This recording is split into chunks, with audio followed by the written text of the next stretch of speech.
Paling parah sakit hernia umur 2 bulan, jadi harus dioperasi sekalian disunat. Mimisan kali ya. Alhamdulillah sih dia nggak pernah sakit parah ya. Cuman kayak misalnya abis makan merah-merah itu alergi. Ya seputar anak-anak ya gitu aja, batuk aja. Sakit paling parah waktu disentri, demam panas dan buang-buang air.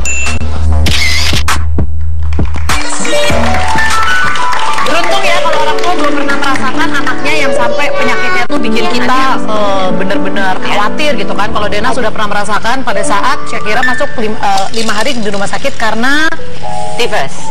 Tapi waktu tadi Dena bilang itu satu-satunya aku merasa bahwa kepanikanku itu berbuah positif gitu, karena pada saat Syakira itu tifoid itu hari pertama dia itu panas 39, langsung aku bawa ke dokter gitu, karena mungkin emang dari hari-hari sebelumnya dia udah agak lemas gitu-gitu. karena gelagatnya juga berbeda.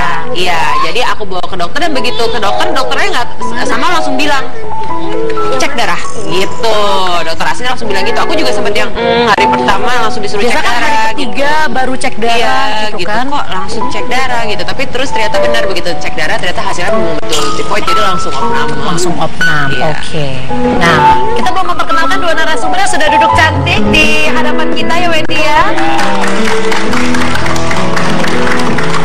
Ini ada dokter spesialis anak dan ada seorang psikolog. Kenapa sih kita menghadirkan dokter anak dan psikolog? Karena ini sebenarnya saling berhubungan, Wendy. Ya, ini kalau ngomongin masalah kesehatannya kita butuh dokter anak. Langsung membahas masalah kepanikannya kita butuh seorang psikolog pastinya. Easy ya kan? Iya, betul. Paham banget nih gimana kita sebagai orang tua mestinya menghadapi kondisi ketika anak sedang sakit yang mestinya mungkin kita nggak perlu panik, tapi ketika kita nggak bisa pungkiri nih, ketika saya aja kalau misalkan melihat anak saya sakit mungkin kadang-kadang ya sudahlah memang fasenya, tapi ketika tiba-tiba harus dirawat, terus tiba-tiba harus diinfus dan segala macam itu kan udah langsung kerasa nggak panik sih sebenarnya, cuma akhirnya menyesal juga kenapa harus sampai ke titik itu gitu. Iya, jadi memang kalau namanya panik itu nggak bisa kita kontrol lah. Namanya panik gitu. Tapi panik yang bagus adalah panik dan waspada seperti Dena itu waspada. Yang nggak bagus adalah paranoid. Nah, gimana kita bisa ngebedain panik yang waspada sama panik yang paranoid? Bedanya tipis, saya agak tipis. Gue pun juga agak panik bedanya. Yang waspada dalam artian terbuka terhadap masih bisa berpikir jernih, artinya panggil dokter, ya bisa dengar kata dokter. Nah, panik yang sudah berlebihan atau paranoid itu dia cuman percaya bahwa oh ini mungkin yang benar, ternyata salah. Tanya kiri kanan, terlalu banyak yang memberitahu, malah informasinya nggak reliable. Lihat Google, websitenya ternyata dari blog yang nggak reliabilitasnya rendah karena 100.000 orang nge-like postingan itu belum tentu itu reliable. Akhirnya karena udah panik, nggak pakai mikir panjang, dicoba ngeliat ini Google apa, dicoba segala macam dicoba, dan berpengaruh, bisa berpengaruh membuat kondisi anak menjadi lebih complicated, jadi lebih parah. Berarti kalau Dena masih panik waspada ya, bukan panik paranoid. Nah, sekarang kita mau tanya dari sisi medis dulu nih dok. Soalnya banyak juga kayak misalkan waktu itu Alika karena pernah kejang demam, akhirnya yang muncul kata-kata dari mama adalah, lu sih makanya jadi orang tua terlalu santai, anak panas kok nggak dikasih obat, kan akhirnya timbul rasa bersalah dong. Lo nggak perlu salah juga, karena emang dia kebetulan pas Alika sakit emang lagi santai di pantai lagi. Gak apa-apa, lagi jalan-jalan di mall bukan di pantai. Nah, ini kalau misalkan dari sisi medis sebenarnya kapan sih kita nih memang harus mulai waspada? Kayak kalau Eno patokannya anaknya 39 ke 40 derajat dia masih baru oke, kita ke dokter tapi masih santai gitu. Jadi patokannya gimana nih dok? Kalau dari medis ya, kalau untuk demam, kita cerita demam.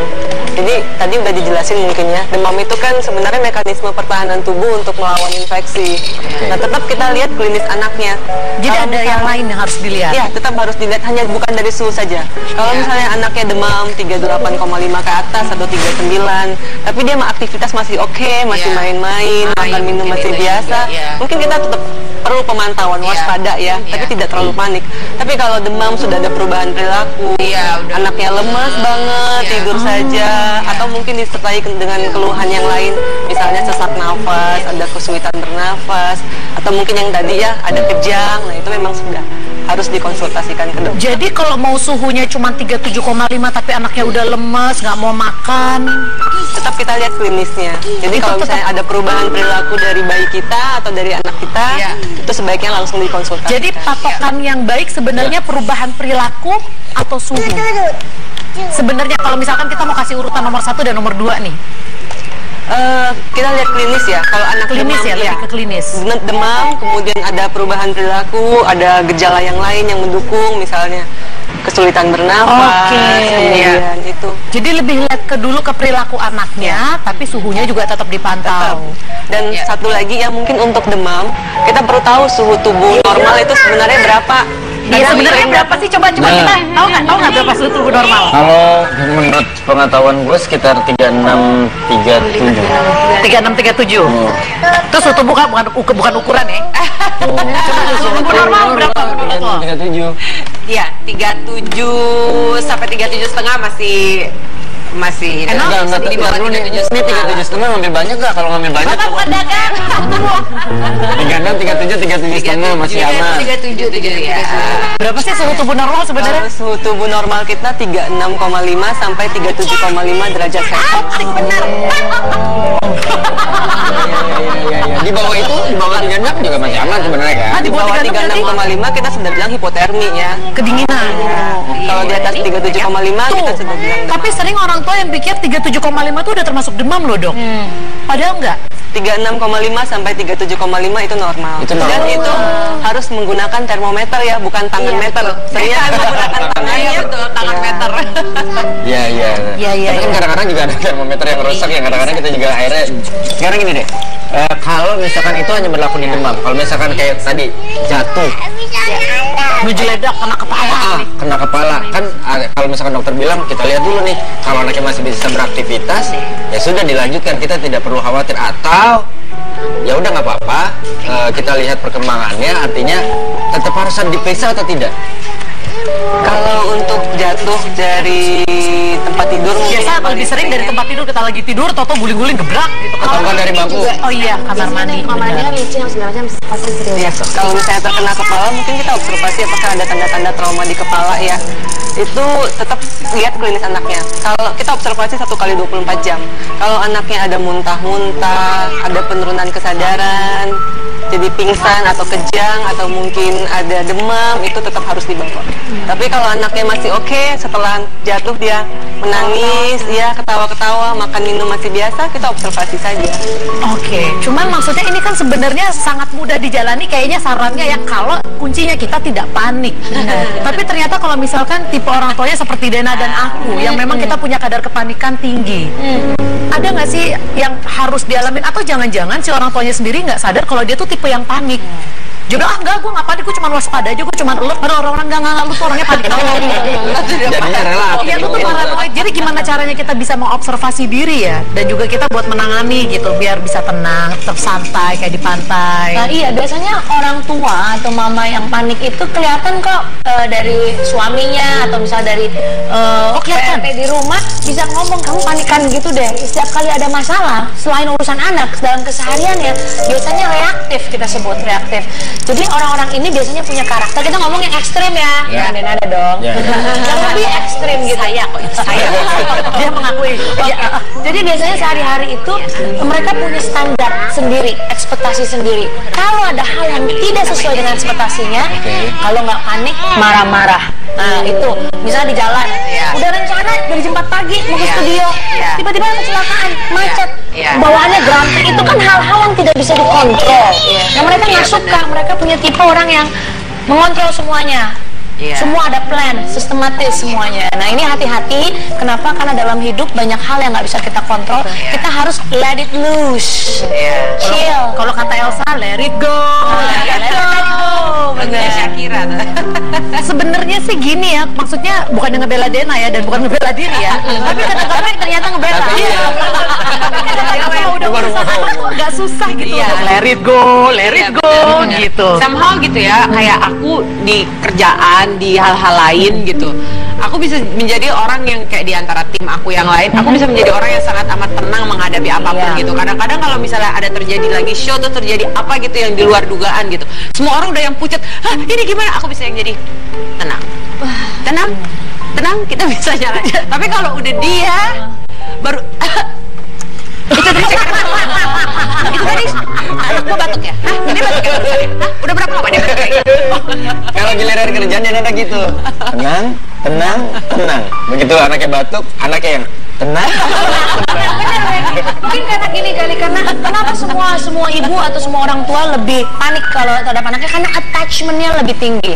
Kalau kita udah attach sama sesuatu, kita biasanya lebih subjektif. Makanya objektivitasnya menurun. Itu dia. Kalau kita udah deket banget kayak kamu sama aku. Oh benar. Makanya aku highlight rambut ya highlight rambut. Aku keturunan Tionghoa dia juga keturunan Tionghoa.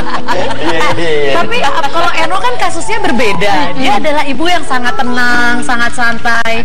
Tapi, nah sekelilingnya yang panik. Betul ya, lebih ke suami Sama ke mamaku. Soalnya anak panas sedikit kemarin aja kan, misalnya kan aku kebetulan nggak ada helper sama sekali kan. Jadi kalau misalnya pergi tuh, kalau aku kerja aku ditirnya sama mama. Sekarang aku tahu kenapa dia kurus ya. Iya. Luar biasa. Terus tidur sama mama, dia tidur sama mama, terus tiba-tiba, Adek, Abi hangat. Aduh, mama kalian kedinginan. Udah ini hangat banget. Padahal mah nggak ada apa-apa. Mamaku yang panik kan gitu. Jadi memang semua panik kan. Terus terakhir juga anakku sempat demam juga sampai 38. Suamiku udah kasih obat aja. Mamaku juga kasih obat. Ntar dulu, emang tahu penyakitnya gara-gara apa loh, sama ngasih obat aja. Kalau aku gitu, nggak tahu besoknya udah anaknya ketawa-ketawa lagi sembuh kan. Nah, kamu tuh memang pada dasarnya kalau Dena kan urusan kerjaan bisa tenang, anak panik. Nah, kalau kamu sendiri urusan kerjaan juga memang sesantai itu, orangnya kayak chill. Emang agak santai sih, kecuali kalau tadi misalnya kena macet banget tendean itu lumayan agak tak panik sih. Karena nggak ada pendekatan sama tendean. Iya kan. Tapi kalau ini semuanya sih aku emang lumayan agak santai sih. Tapi kalau mungkin karena setelah punya anak kedua juga, jadi udah mulai punya pengalaman dari anak yang pertama kan. Jadi kita nggak perlu panik-panik banget lah. Kayaknya Panda artinya harus nambah lagi. Harus nambah lagi kan? Juga. Selesai dulu. Kalau saya apa kabar? Tuh kan masalahnya jadi panjang deh. Sesi curhat akan berlanjut ya. Jangan banyak basa-basi.